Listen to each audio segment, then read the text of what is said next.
Dive into the deep, cobalt blue of the unknown, where the most intense and mysterious stories are waiting to be told. Our cinematic visuals will take you to places you've never dreamed of. Subscribe today and explore the depths of our narrative world with us. I didn't pack a single box. I didn't raise my voice.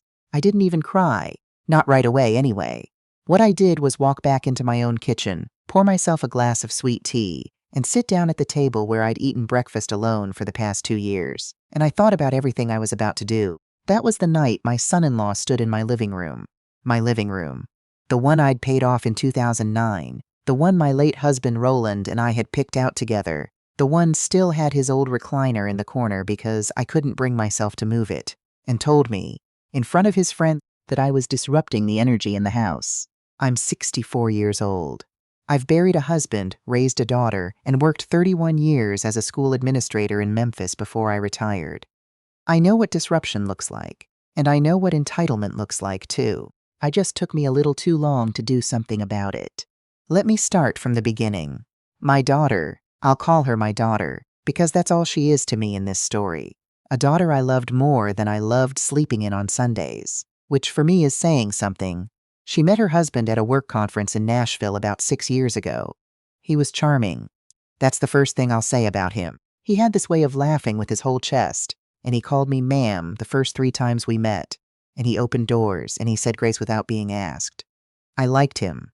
I want to be clear about that. In the beginning, I genuinely liked him. They got married in the fall, small ceremony, backyard of a friend's house out in Germantown. I wore a blue dress and I danced with my daughter and I thought, okay, this is good. She's happy. That's all I ever wanted. They were renting a place in East Memphis when things started shifting. He lost his job first. Something in logistics, I never fully understood it. And then my daughter, who had always been the steadier of the two, took a pay cut at her company after a restructuring. They were fine, they said. They were figuring it out. I believed them.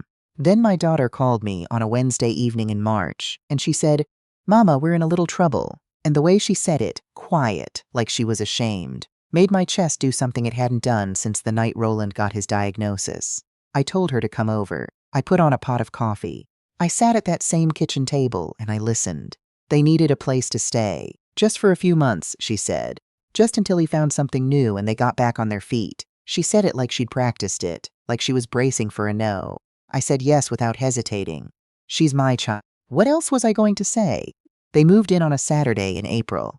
My daughter, her husband, and their dog, a big, shedding golden retriever named Biscuit, who immediately claimed my good couch. I moved my sewing room into a smaller to give them the larger guest bedroom. I bought new towels. I stocked the fridge with things I knew they liked. I want you to understand, I was happy to do it, at first. The first month was fine. He was job hunting, or said he was. My daughter was working long hours. I cooked most evenings. We ate together sometimes. It felt briefly like having a full house again, after 2 years of rattling around alone after Roland passed. I won't pretend I didn't appreciate the company. But there are things you don't notice right away. They sneak up on you the way a draft does in winter.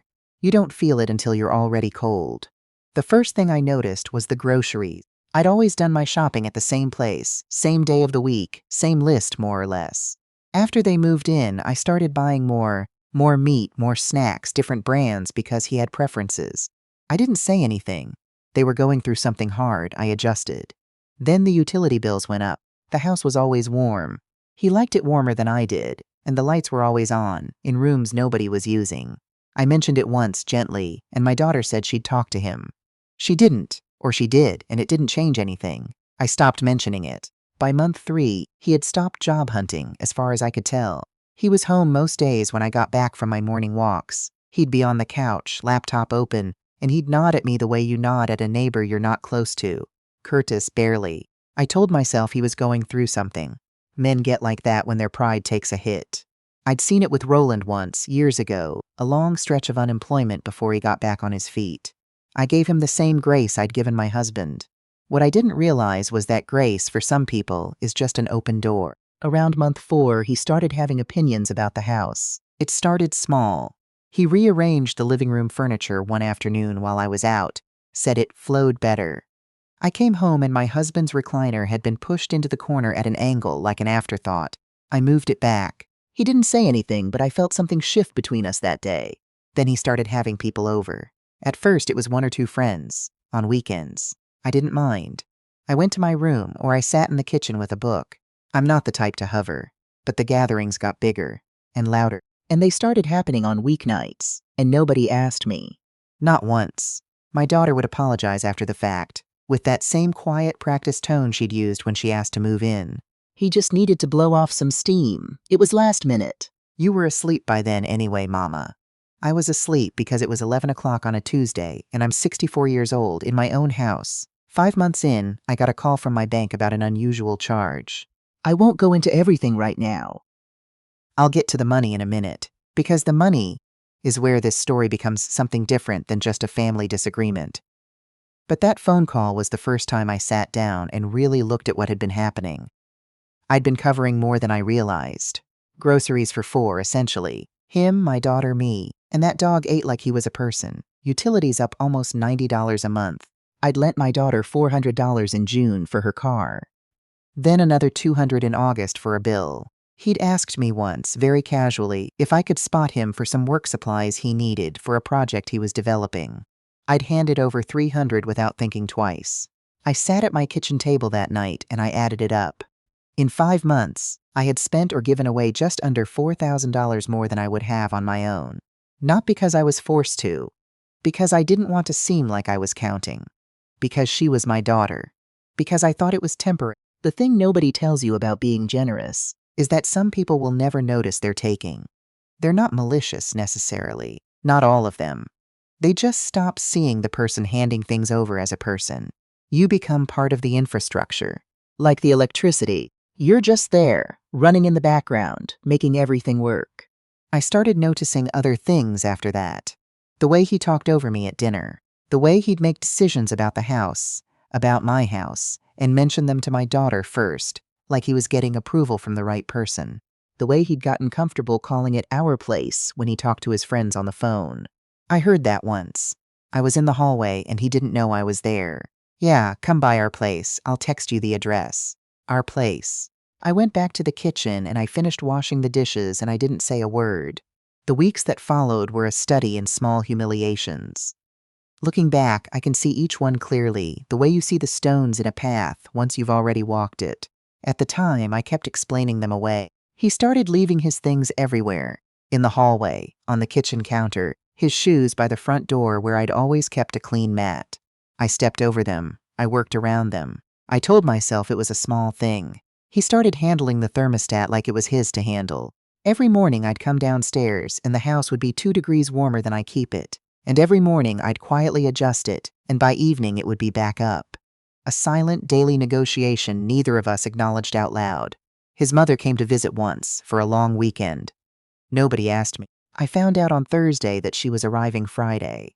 She stayed in my guest room, the room I'd converted for them, and she rearranged the things in my bathroom cabinet to make more space and left them out of order when she left. I put everything back and said nothing. And still I said nothing. My friend. I have one friend I've known since we were young teachers together, a woman who has never once in 40 years told me what I wanted to hear instead of what I needed to hear.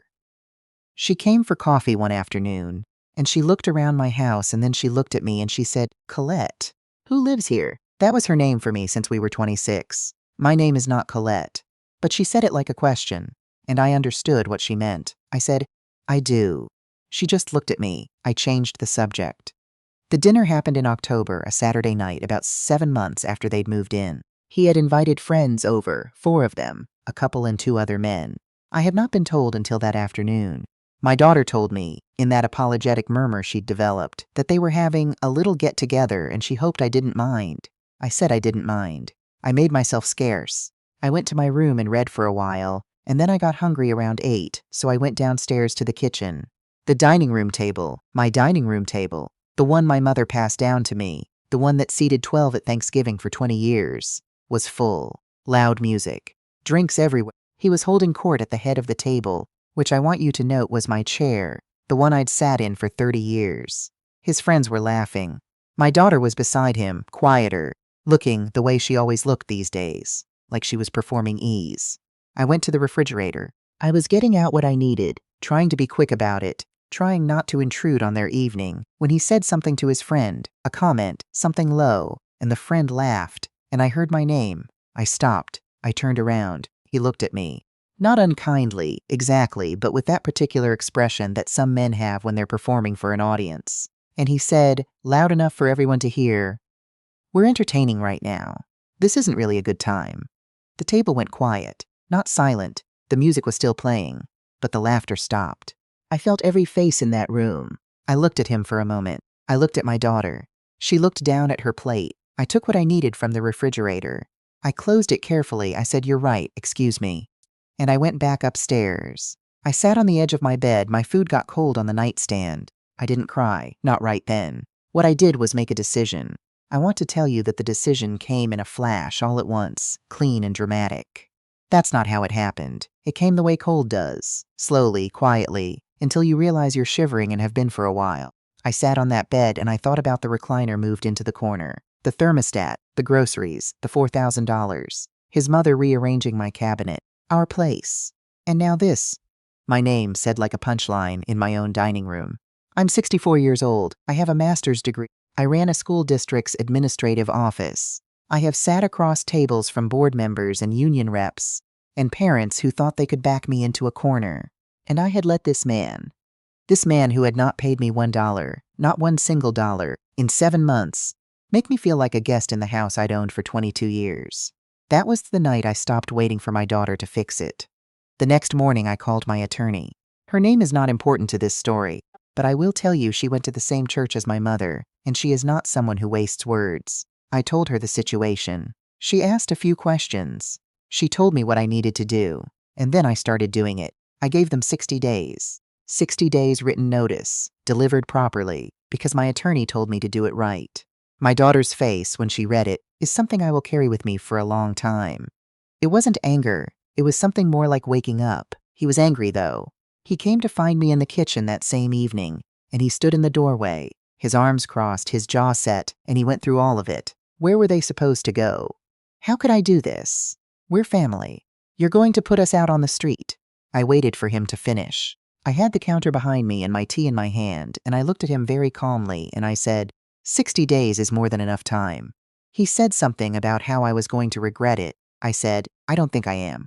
He left the room. He didn't say anything. I think, honestly, he had expected me to apologize. The 60 days were not peaceful. I won't pretend they were. He barely spoke to me.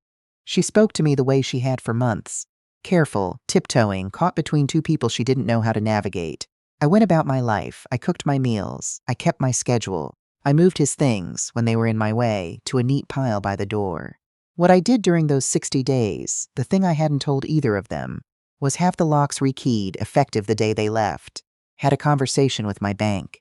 Made a few other quiet arrangements I had been planning for longer than they knew.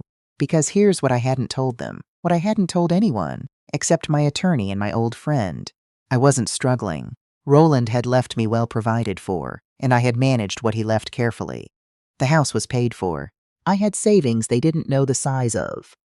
The reason I had lent my daughter money, the reason I had covered groceries and utilities and said nothing, it wasn't because I was worried about money.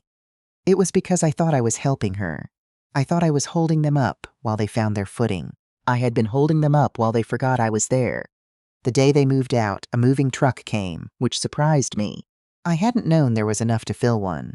A few of his friends helped. My daughter moved quietly, efficiently, the way she does things when she's ashamed. At one point, she stopped beside me in the hallway and she started to say something, and then she stopped. I waited. She said, "I'm sorry, Mama." I said, "I know you are." I held her for a moment. She's still my daughter. She will always be my daughter. But I was not going to pretend that sorry undid 7 months of watching someone erase me from my own home, or that sorry answered for all the time she looked down at her plate. Love doesn't mean you swallow yourself whole. I had forgotten that for a while. I remembered it. That evening, after the truck was gone, I walked through the house alone. I found things. A ring on the bathroom counter I didn't recognize, a bag of dog food half full behind the pantry door, a scuff on the baseboard in the hallway I hadn't noticed before. I went to my dining room. I pulled my chair back to its proper place at the head of the table. I sat down in it. I put my hands on the old wood my mother had polished for years before me, And I sat there in the quiet of my own house, and I let myself feel all of it, the grief and the anger and the bone-deep relief. And then I got up and went to make my supper. The next week, I had the living room repainted, a color I had been thinking about for 2 years. A soft, deep green like the inside of a forest. Roland's recliner is back where it belongs, where I can see it from the kitchen. My daughter calls me now a few times a week. Things between us are careful the way a broken bone is careful when it's healing. I am patient with it. I am not cold. But I am also not the woman who slept in her room while someone else held court at her table. That woman is gone. My friend came for coffee the week after, and she sat in my repainted living room, and she looked around and she said, "There you are." I said, "Here I am." We didn't say anything else for a while. The afternoon light was coming through the window the way it does in October in Memphis, long and gold, and Biscuit the dog was gone, and the thermostat was set exactly where I like it. And I was sitting in my own chair, in my own house, and everything in it was mine. That's where this story ends. Not with fireworks. Not with a big confrontation I won on a technicality. With a cup of coffee and an afternoon in October and 64 years of knowing, finally, when enough is enough. I just wish I'd known it 7 months sooner.